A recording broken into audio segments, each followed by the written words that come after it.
बिस्मिल्लाहिर्रहमानिर्रहीम अस्सलाम वालेकुम। जिस अंदाज के अंदर हुकूमत आइनी तरमीम को लाने की कोशिश कर रही है, मौलाना फजल रहमान के साथ जिस तरह किया गया और अब उनकी पार्टी में एक फॉरवर्ड ब्लॉक बनाने की कोशिश हो रही है, मौलाना से पंगा महंगा पड़ गया है और अब डी चौक की तरफ एक और लॉन्ग मार्च पर मुशावरत शुरू कर दी गई है। आज का अल्टीमेटम भी है, इस पे बात करेंगे। दूसरी तरफ इस वक्त रेड जोन के अंदर सिक्योरिटी हाई अलर्ट कर दी गई है। इस्लामाबाद और पूरे पंजाब और खैबर पख्तूनख्वा और मुख्तलिफ इलाकों के अंदर आज तहरीक इंसाफ के जेर इत्माम मुजाहरे हैं। इस वक्त भी डी चौक की क्या सूरत हाल है वो आपको बतानी है। हुकूमत ने आइनी तरमीम के लिए एक प्लान बी वो बनाया हुआ है। वो किस तरीके से वो प्लान बी भी नाकाम होना है और एक शदीद आइनी बहरान ये जो पैदा हो रहा है। काजी फायद ईसा का आखिरी हफ्ता शुरू हो रहा है, बल्कि आज जुमा है तो अगला जुमा काजी फायद ईसा का आखिरी दिन है।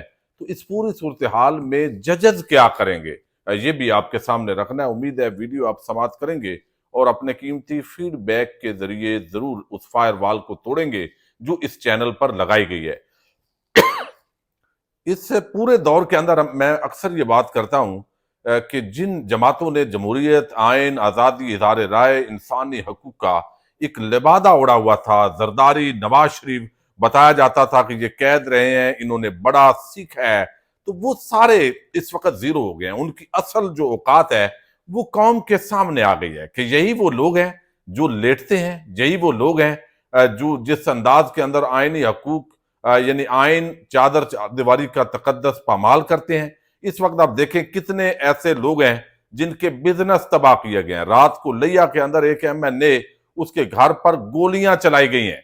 यानी पुलिस और दीगर जो हमारे सिक्योरिटी इदारे जिनका काम लोगों के जो है वो हिफाजत करना है, वो लोगों पे चढ़ दौड़े हैं। सेनेटर्स अगवा हो रहे हैं, MNAs को उठाया जा रहा है और एक अजीब किस्म का माहौल है पाकिस्तान के अंदर। पहले ही हम कहते हैं हम SIFC बनाई है कि सरमायाकारी लाएंगे, लेकिन आप देखें कि जो सरमायाकारी यहां कर बैठे हैं उनके प्लाजे गिराए जा रहे हैं, उनके स्क्रैप वो उठाया जा रहा है, रियासती इदारे ये सारा कुछ कर रहे हैं। दूसरी तरफ लाहौर एक वाकया हुआ और उस वाकये पर जितने तजादात हुकूमत के आए हैं और अब कहा जा रहा है ये जो तलबा है इन्होंने 9 मई पार्ट 2 कर दिया है। यानी 9 मई के पीछे नून लीग कब तक आखिर छुपती रहेगी।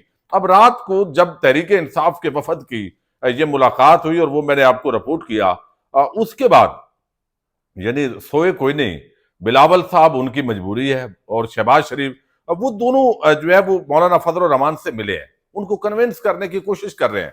लेकिन आज जो है वो फजल रहमान ने ये बात की हुई है कि जिस अंदाज के अंदर आप ये कर रहे हैं, कल बहुत सारे लोगों ने इस पर असेंबली के अंदर भी बात की कि ये तो बड़ी अजीब किस्म की बेगैरती है जो आप कर रहे हैं और इस तरह तो जो बाकी पार्टीज हैं उनके लिए भी आपको वोट देना बड़ा मुश्किल हो जाएगा।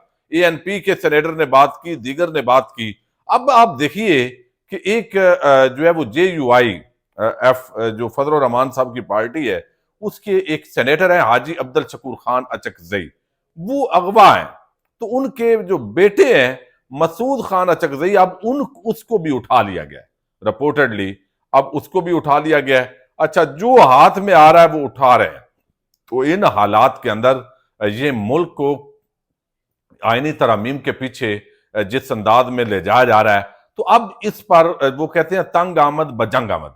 अब जो टाउट साफी हैं उन्होंने एक और बयानिया बनाना शुरू किया और इसके अंदर वजन इस वजह से है कि चूंकि ये काम शुरू हो चुका है, अगवाकारी का सिलसिला शुरू हो गया कि फजल रहमान अगर नहीं मानेंगे तो हमारे पास एक ऑप्शन तो ये है और वो ऑप्शन ये है कि उनका फॉरवर्ड ब्लॉक वो बनाया जा रहा है। यानी उनके 4-5 जो अरकान कौमी असम्बली और सेनेटर हैं वो फजल रहमान की पार्टी के तहत हदायत के तहत वोट नहीं देंगे। और कल रात को जो प्रेस कॉन्फ्रेंस हुई है उसके अंदर एक बड़ी आम बात जो है वो उस वक्त जो है वो की है, उनके जो लीगल टीम के रहनुमा है उन्होंने बताया है, जो कान के अंदर बात हुई है और वो कहते हैं कि जनाब आप अभी ऐलान कर दें मौलाना फजल रहमान साहब कि अगर हमारा कोई सेनेटर MNA हमारी पार्टी की हदायत है कि वोट नहीं देना और अगर कोई देगा तो फिर इसका मतलब है कि वो रूल्स को वायोलेट कर रहा है और उस पर आर्टिकल 63A अप्लाई होगा।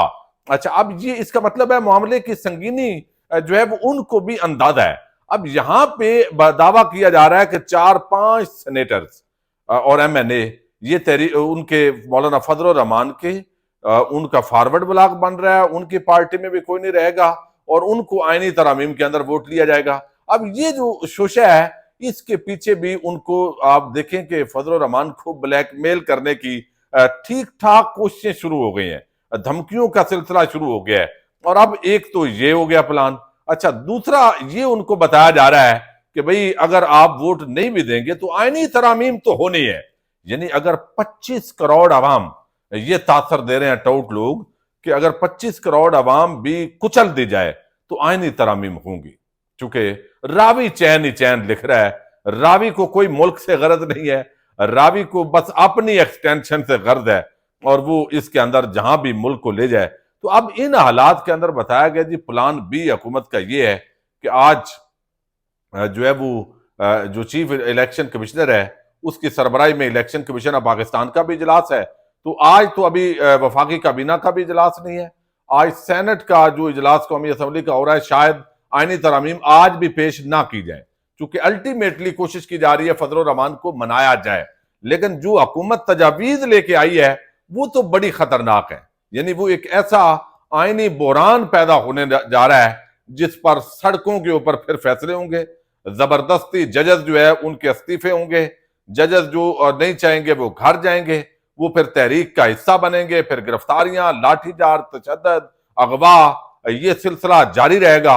और एक ऐसा एक हाइब्रिड प्लस सिस्टम है, यानी ये मार्शल लॉ प्लस है, जिसके चूंकि मार्शल लॉ के अंदर तो पता होता है कि ये फौजी जो डिक्टेटर है उसने कब्जा किया हुआ है, लेकिन यहां पे सिविलियंस के फेस आगे रख के एक ऐसा कब्जा है जिसके अंदर जो है वो सब कुछ आइन, कानून, इंसानी हकूक, आजादी, इदारे राय उसको पामाल किया जा रहा है। अच्छा, अब यहां पे एक तो ये हो गया कि फजल रहमान का फॉरवर्ड ब्लॉक की धमकी, और दूसरा ये है कि भाई इलेक्शन कमीशन ऑफ पाकिस्तान, अगरचे सुप्रीम कोर्ट ऑफ पाकिस्तान ने 8 रुकनी जो बेंच है, यानी 8 की जो अक्सरियत है, 13-8 से फैसला आ चुका है कि आप मखसूस नशिस्तें नून लीग पीपल्स पार्टी को तहरीक इंसाफ की नहीं बांट सकते। लेकिन इसके बावजूद सिकंदर सुल्तान राजा जो है वो ये काम करेगा। करेगा क्यों? ये बड़ी अजीब, यानी आप देखें कि इस लेवल पे मामलात जो है वो गिराए गए हैं। अच्छा, वो क्यों करेगा कि जो वो मुसवदा है उस मुसवदे के अंदर जो है वो यहां पे जो चीफ इलेक्शन कमिश्नर है उसके अपनी 1 साल की मुद्दत में इजाफा है, एक्सटेंशन है। यानी काजी फायद ईसा वो बेनिफिशियरी इस पूरे सिस्टम का, सिकंदर सुल्तान राजा बेनिफिशियरी, फिर कुछ इदारों के जो लोग होते हैं जिनको एक्सटेंशन चाहिए होती है वो बेनिफिशियरी। फिर इस अगर ये तरमीम पास होती हैं एक नेचुरल तरीके से होती तो फिर ये तहरीक इंसाफ के लिए बहुत खतरनाक थी, यानी अब भी खतरनाक है। यानी पीटीआई पे पाबंदी लगा देगा वजीर आजम जब चाहेगा, यानी उसके लिए सुप्रीम कोर्ट ऑफ पाकिस्तान की मंजूरी भी नहीं चाहिए होगी। और फिर यह है कि इमरान खान को सिविलियन की हैसियत से फौजी ट्रायल के अंदर दे दिया जाएगा। तो ये एक ऐसा माजरा है जो एक सीधी पाकिस्तानी कौम के खिलाफ मैं इसको जंग समझता हूं। शायद अभी हमारे जो लोग हैं ताकत के नशे में चूर, उनको अंदाजा नहीं है, लेकिन अब ये सारी चीजें हो रही हैं। अच्छा, इस तनादर के अंदर अब डी चौक पर आज भी सिक्योरिटी हाई अलर्ट है। रेंजर और इस्लामाबाद पुलिस एफसी की भारी नफरी इस वक्त डी चौक पर मौजूद है। बहुत सारी जगहों पर इस्लामाबाद और पिंडी कंटेनर लग चुके हैं, क्योंकि आज तहरीक इंसाफ ने प्रोटेस्ट की कॉल दी हुई है। दफा 144 का नफाज है।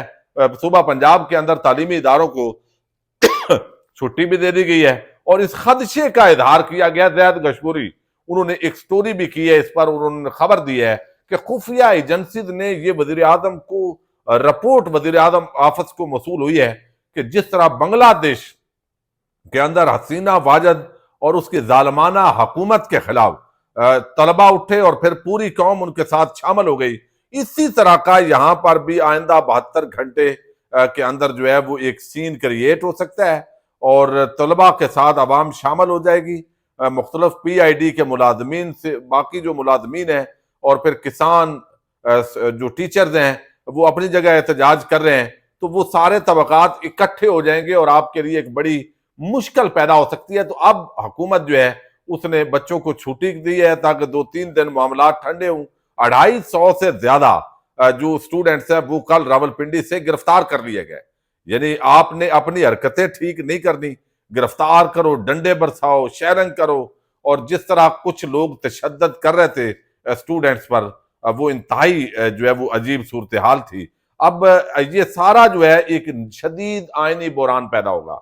वो जो जजेस इस्तीफे देंगे वो घर नहीं बैठेंगे, बल्कि वो अवाम के अंदर आएंगे, वो अवामी तहरीक का हिस्सा बनेंगे।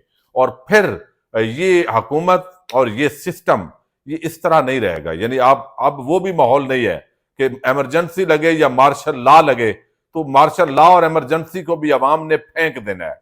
अभी जब अगर JUI और जो यहाँ पे PTI है वो जब एक सफे पे होगी और वो कारकुनान जब निकलेंगे तो भाई बंदा तो यहाँ एक 50,000 जैनवन बंदा इस्लामाबाद के अंदर जमा हो जाए तो इस्लामाबाद की मशीनरी के अंदर इतना नहीं है। और गोलियां खुदा ना खास्ता अगर चलें तो वो और खतरनाक सूरत हाल होती है।